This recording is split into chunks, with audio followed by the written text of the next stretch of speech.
Then PM E drive के बारे में आ जाते हैं। पीएम ई ड्राइव में बेसिकली आपने ये पीएम ई ड्राइव के बारे में लास्ट 2 दिन कल से सुन रहे होगे। इसमें 10,900 करोड़ का 2 साल में खर्च करने का इन लोगों ने बजट एलोकेट किया है, द गवर्नमेंट ऑफ इंडिया।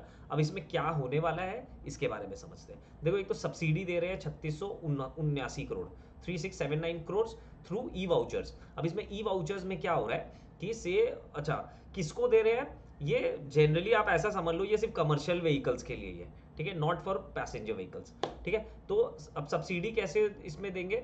इसमें सब्सिडी दिया जा रहा है ई वाउचर के, जिसको जो खरीद रहा है उसको एक ई वाउचर मिलेगा, वो उस ई वाउचर को फिलअप करके वो अपलोड करेगा, अब वो सेलर को दे देगा, फिर सेलर अपना डिटेल्स उसमें डाल के वो फिर एक पोर्टल इन्होंने दिया है वहां पे अपलोड करेगा। वहां पे अपलोड करने के बाद उसको ये बेनिफिट मिलेगा। ऐसा इन्होंने एक सिस्टम बनाया। बेसिकली गवर्नमेंट को डर क्या है कि जो इक्विपमेंट मैन्युफैक्चरर्स है वो लोग सब्सिडी ले रहे हैं डीलर को देके, बट अल्टीमेटली गाड़ी बिक नहीं रही है, राइट। तो ये मतलब इसमें इन्होंने थोड़ा सा एक ट्राई करने का कोशिश किया, बिकॉज अल्टीमेट आइडिया है जो बायर होगा ना गाड़ी का, जो ये वाली ई बसेस या ये जो ट्रक्स ई ट्रक्स वगैरह होंगे, इसके जो बायर होंगे, जब तक वो खुद बाई नहीं करेगा तब तक तो वो ई वाउचर को फिलअप करके वो सारा प्रोसेस नहीं करेगा।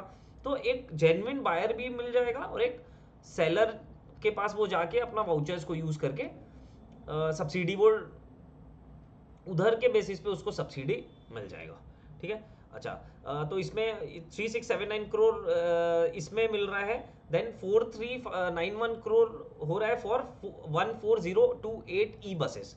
14,028 ई बसेस के लिए 4391 करोड़ एलोकेट किया है। व्हाट इज हैपनिंग कि जो स्टेट गवर्नमेंट में जो रोड एंड ट्रांसपोर्ट वाली जो बसेस चलती हैं उनके ऊपर ये सारा चीज़ है, तो उनको ये वाली सब्सिडी मिलेगी for buying 14,028 e buses. Basically government का आइडिया ये है, जो गवर्नमेंट के टारगेट्स है ईवी रिलेटेड, वो गवर्नमेंट ये चाहती है कि 2030 तक 2032 तक एक ऐसा सिचुएशन आ जाए कि मैक्सिमम जो अपने कमर्शियल व्हीकल्स भी चल रहे हैं, पैसे जो transportation day to day transportation में यूज हो रहे हैं, वो अपने ईवी होने चाहिए। तो उससे बहुत ज़्यादा जो है कार्बन एमिशन कम होगा। That is the idea behind the government. अब इसमें क्या होता है देखो कि एक तो होता है कि व्हीकल्स ही कम मतलब इलेक्ट्रिसिटी में चलेंगे तो वो तो वैसे उनको कोई प्रॉब्लम नहीं है, बट इलेक्ट्रिसिटी में चलेंगे कहाँ? For example I live in Calcutta, अभी तक मैंने एटलीस्ट बसेस का कोई मैं चार्जिंग स्टेशन नहीं देखा हूँ, ठीक है।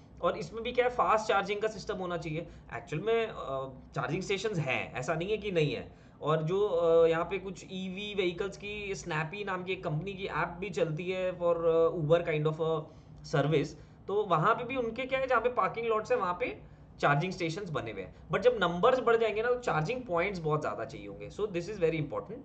अभी इसका कॉन्टेक्स्ट ये मैं क्यों बोल रहा हूँ, अभी इसका कॉन्टेक्स्ट आगे आके समझाऊंगा। Then 780 crore for testing facilities, testing related के लिए 780 crore and 500 crore for E ambulance, ठीक है। जो ये हॉस्पिटल्स के लिए जो एम्बुलेंसेज यूज होती है उसमें ये लोग बोल रहे हैं कि भाई इनको भी ई एम्बुलेंस करना है अपने को, ठीक है। अच्छा, अब एक इंपॉर्टेंट चीज आता है चार्जिंग इंफ्रास्ट्रक्चर, जिसके बारे में मैं बात कर रहा था, जो लास्ट स्लाइड में डिस्कस कर रहा था। देखो 22,100 फास्ट चार्जर्स चाहिए for E4 vehicles, 1800 fast chargers for e buses, 48,400 fast chargers for E2W, 4W means 4 wheeler, ठीक है, 2W means 2 wheelers and 3W means 3 wheeler, जो टोटो वाली रिक्शा होती है। टोटल आउटले ऑफ 2000 करोड़ ये इनको करना है, ठीक है। देखो 4 व्हीकल्स के लिए, 4 व्हीलर व्हीकल्स के लिए चाहिए 22,100 ये 4 फास्ट चार्जिंग लगाएंगे, ठीक है। बसेस के लिए 1800, और जो 2 व्हीलर्स 3 व्हीलर्स है वो उनकी क्योंकि नंबर्स बहुत ज़्यादा है तो 48,400, ठीक है, 2000 करोड़ रुपया लगेगा। अब देखो ये अपने क्या होता है, अपने ईवी सुनते हैं तो अपने ईवी की कंपनीज ढूंढते हैं कि भाई बजाज ईवी बना रहा है या अपना टाटा ईवी बना रहा है या मारुति मारुति वाला ईवी बना रहा है। ये सारी चीज़ें हम लोग सीधा वहाँ देखना शुरू करते हैं, पर लॉन्ग टर्म जो गेम बनती है ना, मैं इसके बारे में एक वीडियो बनाने वाला हूँ ऑन सैटरडे कि कैसे एक स्टॉक को आप सिलेक्ट कर सकते हो, सो दैट मतलब आप अभी खरीद लो और 20-30 साल भूल जाओगे ना तो भी उसमें पैसे कहीं आपके जाने वाले नहीं और बहुत अच्छा मल्टीबैगर बनने वाला है, ठीक है। इसमें क्या है देखो, जो कंपनीज ये चार्जर्स लगाएगी ना, चार्जिंग इंफ्रास्ट्रक्चर जो लगाएगी ना, वही मेंटेन भी करेंगी, तो उनको लगाने का अलग पैसा मिलेगा और मेंटेन करने का अलग पैसा मिलेगा, और जो इलेक्ट्रिसिटी जनरेट होगी उसका तो पैसा मिलना ही है। तो ये क्या उनके लिए सॉर्ट ऑफ रेकरिंग इनकम है, और ये बढ़ेगा, ये कम नहीं होगा, क्योंकि electric vehicles different different sectors में बढ़ते चले जाएंगे, और वही सारे ई व्हीकल्स अल्टीमेटली चार्ज तो कहीं ना कहीं लगाएंगे। ठीक है, not only this, government is also allocating funds for highways में भी, क्योंकि देखो ये ईवी वालों का सबसे बड़ा ये एक पंगा होता है कि हम लोग हाईवे पे अगर जा रहे हैं, कोई बहुत लंबे हाईवे के सफर पे जा रहे हैं, और रास्ते में अगर मेरी खत्म हो जाती है चार्ज किसी भी कारण से, तो क्या होगा? तो गवर्नमेंट उसके लिए भी बड़े बड़े जो मेजर हाईवेज है वहां पे भी चार्जिंग इंफ्रास्ट्रक्चर बना रही है, फास्ट चार्जिंग इंफ्रास्ट्रक्चर बना रही है। ठीक है, तो देखो अल्टीमेटली पता क्या है, अल्टीमेटली एक ही चीज है कि आपको ये समझना है व्हाट इज द मोट।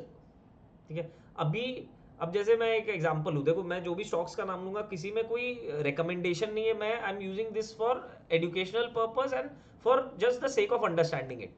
कितने लोगों को ये पता है कि चार्जिंग स्टेशंस के ऊपर टाटा मोटर काम कर रही है, सॉरी टाटा पावर काम कर रही है। आज ही एक न्यूज भी आई थी कि टाटा मोटर और टाटा पावर के बीच में एक चार्जिंग स्टेशंस को लेके एक उनका एक एमओयू भी साइन हुआ है। ठीक है, टाटा पावर बहुत नेक्स्ट लेवल पे काम कर रही है ऑन चार्जिंग स्टेशन। अब क्या है, but Tata motor Tata power लोग लेने ही नहीं भागे, जब टाटा मोटर का वैसा प्राइस था। देखो यहाँ पे माइंडसेट है, समझो, जब टाटा पावर का ऐसा प्राइस था 200 रुपया, 215, 220, जब ये वाले रेंज में बहुत टाइम स्पेंड किया टाटा मोटर ने, टाटा पावर ने, उस समय कोई नहीं लेना चाहता था टाटा पावर को। ठीक है, पर अब लोग, जब जैसे जैसे ये सारी कहानियां बाहर आएंगी और वो होगा ना, अब लोग लेने जाएंगे जब वो ऑलरेडी वहां से डबल हो चुका है। ठीक है, होता देखो कुछ नहीं है, you may make some money, but अगर आप एक राइट टाइम पे लेने के लिए अपने माइंड को ट्रेन कर लेते हो, और आप अपना माइंडसेट वैसा बना लेते हो, अपना विजन वैसा बना लेते हो, तो क्या है कि आपको एक बहुत बड़ा बेनिफिट इसमें मिलेगा। ठीक है, अच्छा, अब इसमें you have to have a vision, आपकी आंखें पहले से खुली होनी चाहिए। जब 2 साल 2.5 साल पहले जब गवर्नमेंट ने पीएलआई ले आई, गवर्नमेंट पूरा नेक्स्ट स्टेप लेने लग गई ईवी के लिए, तो दैट ईवी चार्जिंग का इंफ्रास्ट्रक्चर बनाने वाली companies was the first thing that you should have thought instead of only the OEMs. ठीक है, देखो इसमें क्या होता है, this is the main difference between the bigger investors and us the retail investors. यहाँ पे पता है क्या होता है, यहाँ पे डिफरेंस सिर्फ इसी चीज को लेके आता है, जो बड़ा इन्वेस्टर होता है ना, वो क्या है, वो दोनों जगह खेलता है। राइट, उसने टाटा मोटर की स्टॉक्स भी खरीदी होंगी, और उसने टाटा पावर की भी स्टॉक खरीद ली होगी, क्योंकि उसको पता है कि ये तो अभी गाड़ियां तो बनेंगी, ठीक है, वो तो बनती रहेंगी एक साइड से, बट चार्जिंग इंफ्रास्ट्रक्चर भी तो बनेगा। राइट, तो और वो क्या है, वो रेकरिंग इनकम का एक सोर्स है। तो उस बिजनेस का मोट ही यही है कि ये एक रेकरिंग बिजनेस का सोर्स बन जाएगा। अब गवर्नमेंट की भी अगर ये बसेस है, तो उनको भी तो चार्ज तो अल्टीमेटली चाहिए, और गवर्नमेंट भी चार्जिंग इंफ्रास्ट्रक्चर बनाने के लिए चार्जिंग इंफ्रास्ट्रक्चर बनाने वाली कंपनीज को ढूंढेगी और उनको ही देगी। तो उस समय जब गवर्नमेंट ईवीज के ऊपर काम कर रही थी, ईवी के ऊपर पॉलिसीज बना रही थी, उस समय ही लोगों को ये बड़े इन्वेस्टर्स ने ये ढूंढ लिया था कि भाई ये कंपनीज है जिनमें हमने इन्वेस्ट करना है, और वो स्टार्ट हो चुके थे उस समय। राइट, तो ये चीज समझो, अभी गवर्नमेंट, अभी कम से कम पिछले 3-4 महीनों से मैं चिल्ला रहा हूं कि green energy, green energy, green energy. ठीक है, पर किसी को कोई इंटरेस्ट नहीं था ग्रीन एनर्जी में। कब अभी इंटरेस्ट आया, अभी ये जब सूजलॉन इतनी तेज 50 रुपीज से 80 रुपीज की हो गई, तब लोगों को याद आया। और जब आइनॉक्स विंड वो 100 रुपये, 125, 150 वाली खेलने वाली, ये 250 के करीब पहुंच गई।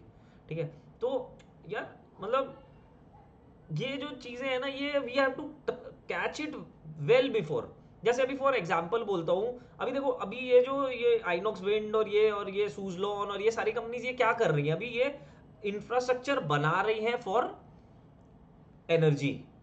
बट एक बार इनका एनर्जी बन गया तो ट्रांसमिशन कौन करेगा? तो अभी से ट्रांसमिशन की कंपनीज ढूंढो, सोलर सोलर रिलेटेड जो ट्रांसमिशन कर रही है कंपनीज, उनको ढूंढो।